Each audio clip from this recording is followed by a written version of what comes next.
Que lo Kentucky. Oh, man. I can't believe this. Shawn Porter retires. Shawn Porter retires after losing to Terrence Crawford. To be honest with you, this was a fair fight. Crawford, undefeated, 37-0, 28 knockouts, I believe, at the time, before the fight. Came in at 146.5. Same for Shawn Porter. He did have 3 losses, 1 draw. But this dude was a beast also. He fought everyone in his weight division. He fought everyone that was to be fought. He never ducked. And that's why he will be respected and will always be respected. Now, going into this fight, I actually bet that this fight was going to go to the decision. Of course, I chose Crawford because I think he's the more elusive, the better fighter. He has more boxing IQ. We all know Porter is just a dude with the heart of a warrior, you know? And I think that's what he has over a lot of boxers. His heart, and he comes in to fight. And coming into this fight, to many people who are casual watchers of boxing, of the sport, would deem this fight as boring the first 6 rounds. There was not a lot of action. There was not many punches thrown because they were really, studying each other, because this was a big fight. And we already know with these heavy hitters, the wrong punch could knock your lights out, fight over.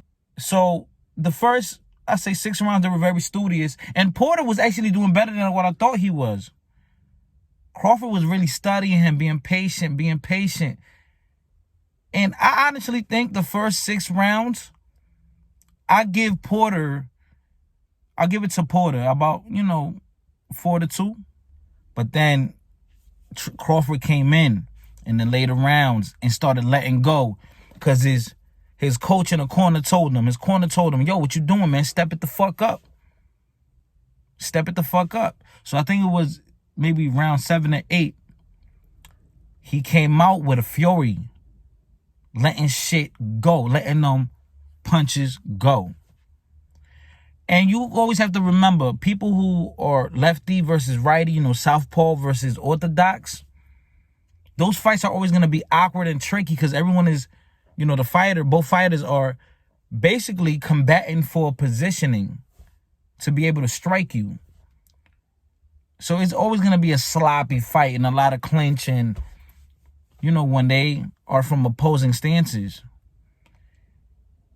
But I think, another thing too, a lot of those straight lefts, straight rights were landing on both people. And I told myself, like, damn, it looks like this is one of those fights where they just looking for that big punch, for that setup. They're looking for that setup. And I wish Crawford would have done that earlier as far as throwing more barrages, shoe shining more. He waited to the end to do it. I don't know, maybe if he was trying to tire out Porter, because during the fight, he was doing a lot of those antics, making fun of him, fooling around, I think trying to get into his head. And yeah, he waited till the 10th round, really, and he just let off a barrage and took him out. But I do think that Porter's corner, his father, which is his coach, stopped that prematurely, man. Yes, he did get knocked down twice. But Porter had more in the tank, man. He could have survived the round. And who knows, that shit could have been a draw. Porter could have came back and did something. Who knows? But we also know that Crawford is one of the greatest finishers. And I called it too. I called it on my live stream when I was doing the punch-by-punch commentary. That uppercut, man. Because we already know. Porter comes in lunging, the football player. He comes in lunging, roughhousing Crawford, who's doing it the whole fight. But he comes in lunging, bent over, not looking at his opponent. And I said, listen, Crawford caught him with like 2-3 good uppercuts. I said, he needs to hit him with an uppercut. And the uppercut took him up out of there. Now this man retired. I don't think he should have retired. He still has a lot in him. But as he said in the post-fight conference interview, he fought everybody. And he did. He fought everyone there is to be fought in that weight division. He never really took punishment like that, to be honest. This is the first time he ever got knocked out. Or, a stoppage granted against him. But at the end of the day, that's his life decision. He's his own man. And if he decides not to ever fight again, which I doubt it, much respect to him. We got to give him his roses, his flowers now. Because I think he's definitely going to be a Hall of Famer. He's a legend. He a legend. He fought everybody. He wasn't scared.